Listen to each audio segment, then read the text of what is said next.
Dati yun, pero hindi na ngayon. Tandaan nyo to. Simula ngayon, uunahin ko na muna sarili ko. Tama yan. Buti naman natuto ka na. Kumpara naman talaga kayo sa isa't isa. Kayo talaga. Tama si Robby, Lyra. Buti na lang talaga natuto ka na. Pero kung mahal ka talaga ni Jex, hanap-hanapin ka nun.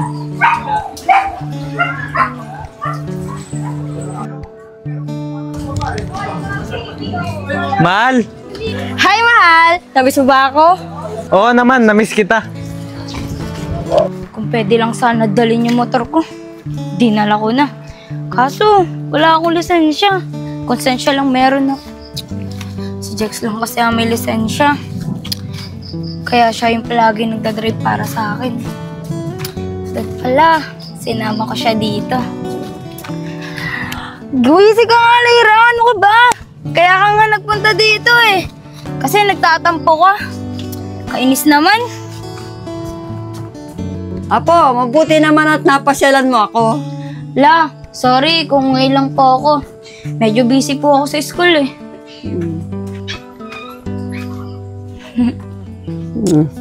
Lola, miss you. Main ka na ba? Di pa nga po, La eh. Halika muna sa ulit, may pagluto ka. Sige, tara La. Miss ka na luto mo. Tao po. Teka lang, parang may tao ah. Bibisita ata si Lola. Teka lang, tignan ko muna.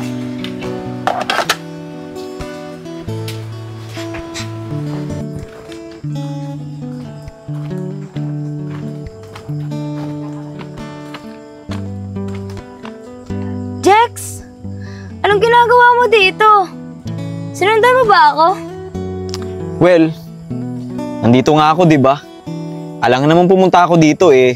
Wala naman akong kakilala dito. Bakit ka naman nandito? May kailangan ka ba? O manghihiram ka lang ng motor para sa date mo? Nagkakamali ka. Hindi ko kailangan ng motor. At saka, wala din kaming date ni Angel. Kasi, tinigil ko na ang panliligaw ko sa kanya. Eh kung hindi mo naman ako kailangan at hindi mo kailangan ng motor, eh ba't ka nandito? Siguro, isma ka. Kahit ako'y di mo pinapansin, hindi ako nagagalit sa'yo. Pagkatalam mo na ang iyong damdamin para sa'kin. Hindi mo lang alam ang aking nadarama. Kapiling ka, honey, my love, so sweet. Kahit sino ka pa, basta't mahal kita. Lagi na lang ako sumusunod sa'yo. Mahal kita at yan ay totoo, honey, my love, so sweet.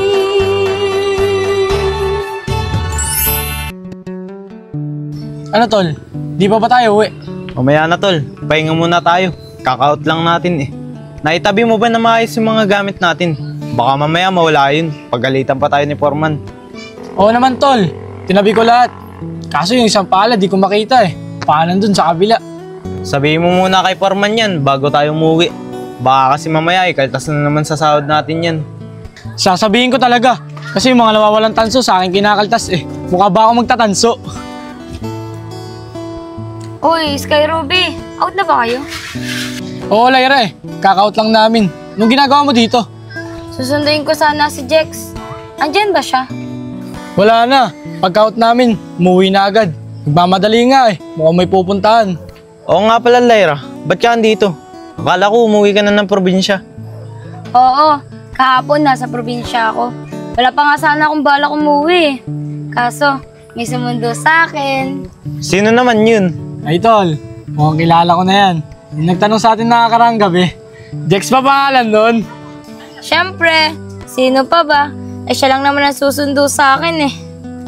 Teka lang mga tol, ano bang naisipan nun? Bakit bigla niya akong sinundo? Nagulat nga kami. Bigla kanyang hinanap sa amin. Tapos alam mo bang sabi niya sa amin? Mga tol, sabi ko na nandito lang kayo eh. Saan kayo pupunta? Tatambay ba kayo? Oo, tol, bakit? Ilang araw ko na kasing hinahanap si Lyra eh. Hindi kasi nagpapakita sa akin. Alam niyo ba kung nasaan? Oo, tol. Alam namin kung nasaan. Bakit mo hinahanap? Siguro namimiss mo, ano? Kayo naman mga tol. Siyempre hindi no.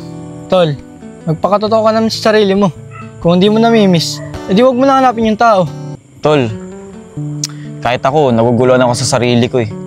Pero simula nung nawala siya, hinahanap-hanap ko. Basta, tulungan niyo naman ako, tol. Tulungan niyo akong malaman kung nasan siya. Sige, tol. Tutulungan ka namin. Tol, sabihin mo na. Tol, andun siya sa probinsya nila. Dun sa lola niya, sa Paete, Laguna. Maraming salamat sa inyo, tol ah. Utang na loob ko to sa inyo. Bukas na bukas, pupuntahan ko siya dun sa Laguna. Susunduin ko siya para makauwi na siya dito. Sige, tol. Walang problema. Diyan na kayo ah. Talaga mga tol, di ako mapaniwala na sabi niya yun. Sige mga tol, dyan na kayo ha. Pupuntahan ko muna siya sa bahay nila, baka andun na siya. Ano tol? Tara na, ginabi na tayo dito. Sige, tol. Tara. Si Lyra kasi ang daming kwento. Tara, tol. Tara.